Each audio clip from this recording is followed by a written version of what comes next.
milestones that sometimes may affect the overall goal in meeting that goal. Some of those factors are the procurement process, and I'll talk a little bit more about that, but we are now into that procurement phase. The police department is coordinating with the city purchasing and the budget office and moving forward to bring body cameras.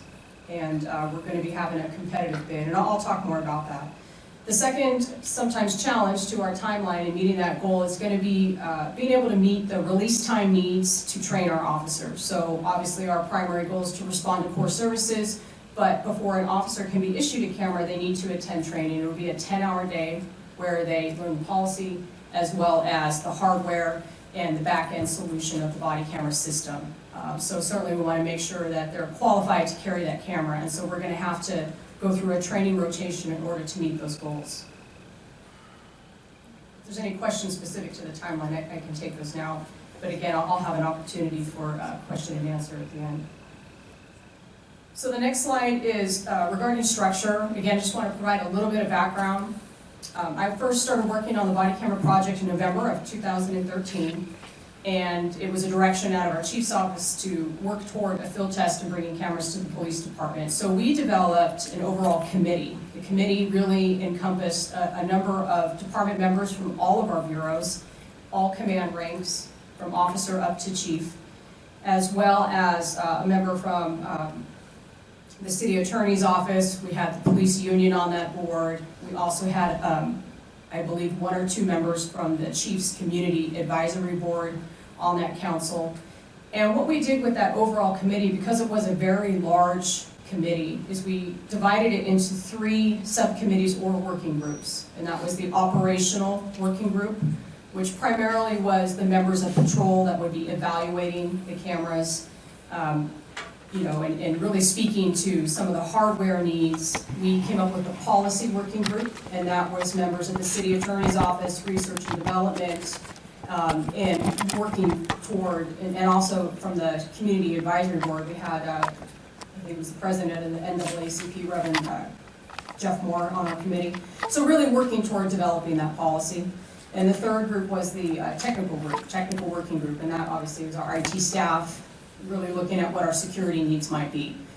And each of those respective working groups met on a regular basis, kind of moving again toward that end goal. So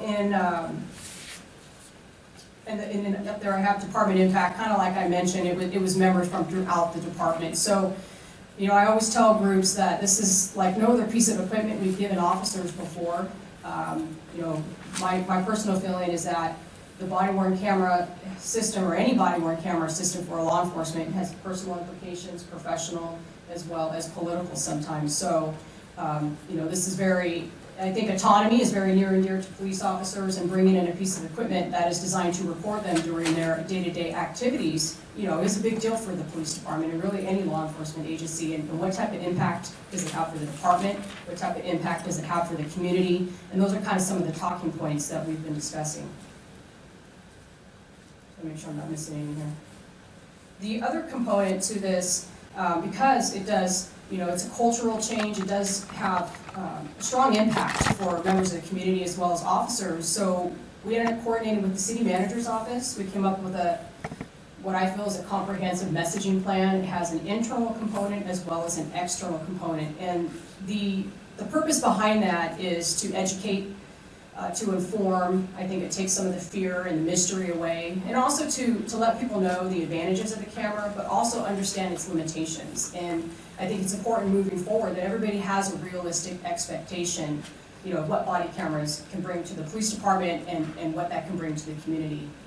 Not to get off on a philosophical conversation, but as you know, there's, you know, I feel an evolution taking place in law enforcement today, and certainly body cameras are not the final solution, but they're part of that solution. And we firmly believe that they can really bring some accountability and some transparency, and hopefully continue to maintain and restore public trust. You know, and our motto is in the body camera unit that your opinion matters. Part of that external messaging plan was we came up with an email address, and all this information is on our external webpage. So we have an email address where we put it out through press releases. We encourage anybody, because the body camera unit full-time is myself and 1 officer. Currently, I'm also supervising another unit, so I don't have the capacity, unfortunately, to come into every district and do presentations, to do door-to-door, some of the other outreach that I'd really like to see us do. We just don't have that capacity, unfortunately. So we try to leverage technology, and how can we bridge that gap if I can't physically be everywhere? And one way was to come up with the email address, which is bodycameras@sanjoseca.gov.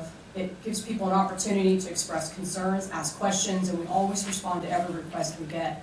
We also have 2 online surveys on the website, encouraging people to let us know their opinion, their feelings about cameras, their concerns about privacy, or other concerns that they might have. So, there's an opportunity for us to really solicit and get that feedback, and think about that feedback really thoughtfully, and how we might be able to respond to some of those concerns when we conduct our outreach.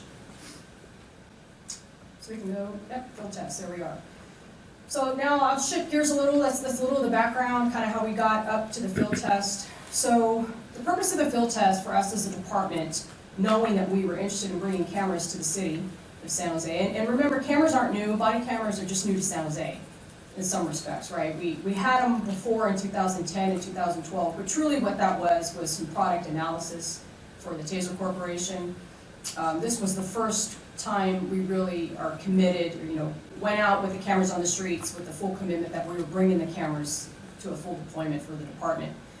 So the purpose for us was to test and evaluate a lot of the different features that are available on the market, as well as the different types of evidence management systems, right? Because you have the hardware, but I always tell people it's kind of like an iceberg, right? You don't focus on the tip of the iceberg, you focus on everything under the water. So the camera's kind of the tip of the iceberg. While it's very important, there's bigger picture stuff. And so part of that also is, what are we capable as a department insofar as, with our current staffing, infrastructure, and resources, what are we capable of doing? What's our capacity? What's our bandwidth? And what will we need to do to reach full deployment? So really, those are some of the reasons why we had the field test. In addition, as you can see, I have surveys up there. So one of the things we did is we had 15 officers that volunteered to participate in the program.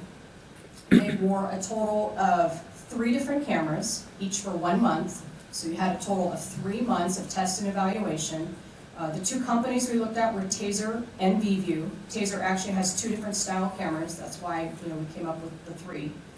And every single week, at the end of their work week, they completed a survey for us. There were 25 questions, very comprehensive. Every question provided them an opportunity to elaborate on their feedback. And we asked questions about the hardware, the evidence management system, with respect to whatever camera they were testing, as well as integration and comfort.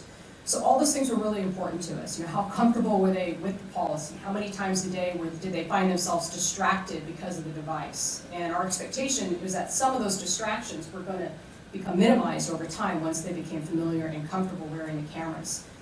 So the information that we were able to take out of that field test is extremely valuable to where we are now, and that is procurement. And the reason I say that is because we were able to live it during those 3 months and really get our hands dirty, right, in experiencing the body cameras and what they can do for us and some of the challenges that we've faced, we're able to really come up with a comprehensive RFP for the competitive bid process. Our system requirements are very specific, and I've looked at a couple other agencies' RFPs, and I feel ours is very comprehensive, and I'm confident we're going to end up with a system that really works for us. And again, keeping in mind, all the feedback that we got, not only internally, but also externally. So for next steps, so I'm going to wrap up and then open up to questions for you. So there's a couple things. It's an ongoing process. As I mentioned, there's 2 of us, so now that we're kind of we're in the procurement stage, and really we're allowing the purchasing office to really take the lead as far as procurement goes, we're able to focus on the other action items that we need to do. And first and foremost, it's the policy. So we developed the policy and looking nationwide at different policies. We also did this in coordination with some external outreach, city attorney's office, our police union, and we have a comprehensive policy. We like to refer to it as a living document, and that policy not only applied for the field test, but is our body camera policy moving forward. We plan to continue our external outreach and to revisit and look at that policy. Certainly, I don't feel that we got it perfect or right the first time. I think personally it would be rather arrogant of us to think that. I think that, you know, there may be some modifications, some minor edits to that policy based on best practices, our experience from the field test, and experience moving forward, and you know, continuing outreach. And also I've learned, you know, you can get a PhD in policy writing, right? I've been doing it for 3 or 4 years now, and certainly I have a long way to go. But sometimes what we say in our policy and what we mean and what we intend is not necessarily what someone on the other side of the table maybe interprets or receives. So I think a lot of that gap can be bridged through communication and through education. And so once an award or a contract is awarded, we plan to do some I think, I don't want to say aggressive, but some additional external outreach.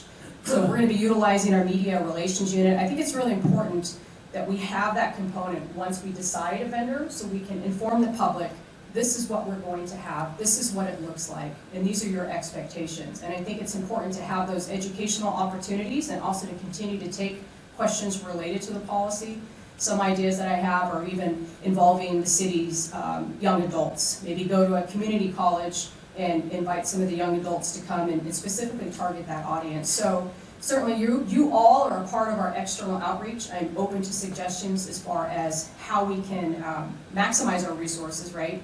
And try to outreach to different parts of our community so we can certainly make them aware of, you know, the program, the policy, and really what to expect.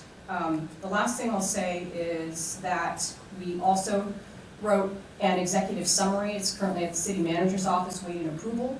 And as soon as that comes out, we're going to make that public. It's essentially a historical document, really summarizing everything that I just told you, and then some. Every step that we took from the beginning up until now, and it's very descriptive in how we structured our program, and really it's everything that I share with the community and allied agencies on a regular basis. Decided to put it into a document for historical context. But certainly we're going to make that public. So it's just a matter of time. And really that's kind of all I have as far as that. Like I said, it's a lot of information, but there's a lot more. So I'd be happy to answer any questions that you have. So are there questions? Marie Arnold from District 2. I'm wondering, were they volunteers, the group of policemen who tested these cameras? Yes, absolutely. I was thinking of, you know, young guys would be, or women, would be into it, but some of the older members, I mean, was it a good group of like older, middle-aged, and younger guys? Because one of our Edenvale Neighborhood Association had, I think his name is Schroeder. Is there a Lieutenant Schroeder? Captain Schroeder now, Captain yes. Schroeder, yeah, and he says, you know, you have to remember when you leave the house, you know, to have everything. And, you know, and like, you know, one of us didn't take her phone today, you know. But the thing of it is was everyone, you know, experiencing the same kind of, you know, attitude and everything? Were they into it, is what I mean, or are some of them dragging their feet? Well, I think I was lucky in the fact that we did have volunteers. And so everybody that was there, you know, signed up for that. We did have a cross-section of junior officers to senior officers, and, you know, some people are more technologically challenged than others. But we did have a good cross-section of officers. We had, in fact, one sergeant in patrol as well as one special operations officer. So the nature of his work was slightly different. But you're right, you know, as far as, you know, using the analogy of teaching an old dog a new trick, we expect at implementation that there might be some people that have a longer learning curve. You know, at the end of the day, there is policy mandating use, and at the end of the day, if we have continued issues, then we might have to look at a situation that may eventually result in discipline if someone is not abiding by policy. But all that said, we expect that learning curve to take place. I think as far as officer buy-in, you know, I've seen the transition over time. The climate nationwide, you know, speaking nationally, has changed for law enforcement. I think many, if not most of our officers see this as a good thing, a tool that will help them do their job, but also provide that objective perspective of, you know, their interaction between members of the community. And I think a lot of them are accustomed to living in a, you know, society where there's cameras everywhere. And so it's not as shocking to one's conscience as you would think. You know, my goal at the end of the day is to have, by the time I issue these cameras, for them to say, well, thank goodness, because I'm really tired of hearing about it. Then I know I did my job, because we're doing some real aggressive, you know, internal messaging to the officers so we can promote the positive benefits of the camera. Mm-hmm. Desiree Bergen, District 3. I have a few things rolling around in my head. One is, when are the police officers going to be rolling the footage? Is it constantly, or just when they have a call and they're about to interact with the public? Mm-hmm. You know, when is it off and on? Sure. So I'll answer your question. I will also refer you to our policy that is online. It's in Vietnamese, Spanish, and English, only because then I can have, you know, your feedback. If you were to look at it and share it with your members of your community, because I'm constantly trying to solicit that type of feedback. It's very clear when the officer will turn it on, and that is going to be during any call for service, any enforcement activity, pursuit driving, as well as any type of situation that maybe starts out as just a casual contact, somebody flagging an officer down, but that may turn argumentative or confrontational. And then at the end of the day, we tell the officers that if you don't meet one of those requirements to activate that camera, they can always turn the camera on during a public contact. There's some more descriptions as far as when they turn it on, but it's not, you know, the beginning of the shift, end of their shift. Okay. And there's some reasons for that. Right. The other thing was, if a member of the public says, you know, hey, I don't want to be filmed, how are you going to be working with the public? Like, you know, sorry, this is policy.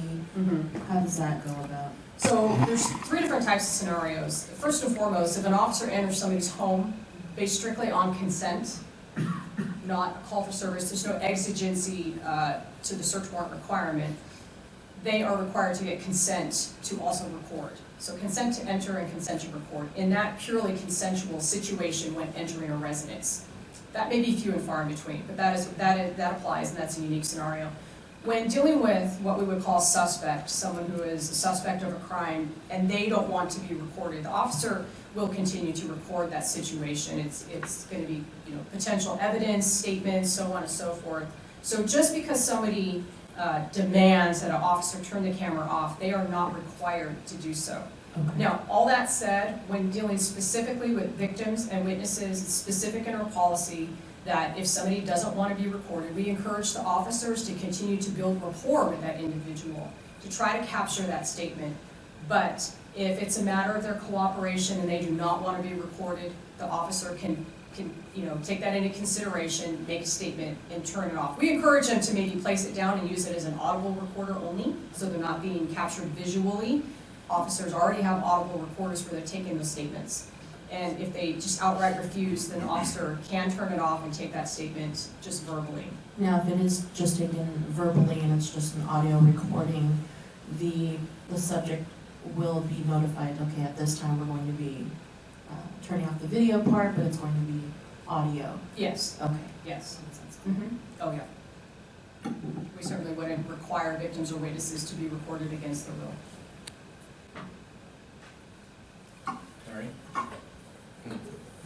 Thank you very much for the report. That's, you know, we had a discussion back in September in District 9, Terry Martin, District 9, and the 2 things that popped up was when could officers turn it off, and then the second one was, can you review it prior to writing your reports? Mm-hmm. And I haven't had a chance to read the policy, so that's, you know, one thing I will definitely look into. But if you could speak to that a little bit, you know, and it's just I have to answer back to our group in regards to it also. Absolutely. So as far as turning it off, the officers are told to leave the recorder on during the encounter. So you have to really conclude the call for service.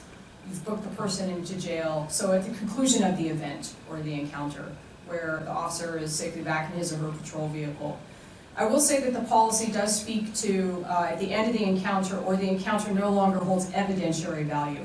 I know that became, as stated in the policy currently, kind of a point of contention for some people. Well, what do you mean by that? Does that mean the officer can decide, well, this is an evidentiary? And it's like, that's one of those situations where that wasn't the intent behind the policy, and we'll look at that. But the example I always give is, you know, the officer takes somebody to the hospital, they're in OR, and the officer returns to his or her vehicle and spends an hour and a half writing a police report in the privacy of the car. They're not expected to keep that camera rolling. That would be, you know, a scenario where they would turn that off. So Policy is clear as to that, but we want to make sure that we have captured that entire event before they deactivate. You know, if they're taking a private conversation or a private phone call, certainly they should be doing that when they're not engaged in a call for service or engaging a member of the community or taking enforcement action. But the officers are afforded their privacy if it's a protected type of relationship, clergy, wife, so on and so forth.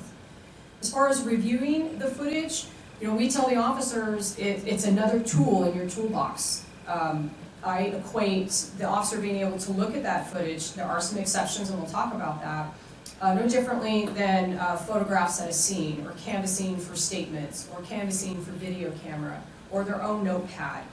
There's a lot of technology where the officers can view the recording, whether it's on a handheld device through an app, and they can do playback mode, that the device will actually connect to it via Bluetooth, and they can watch that.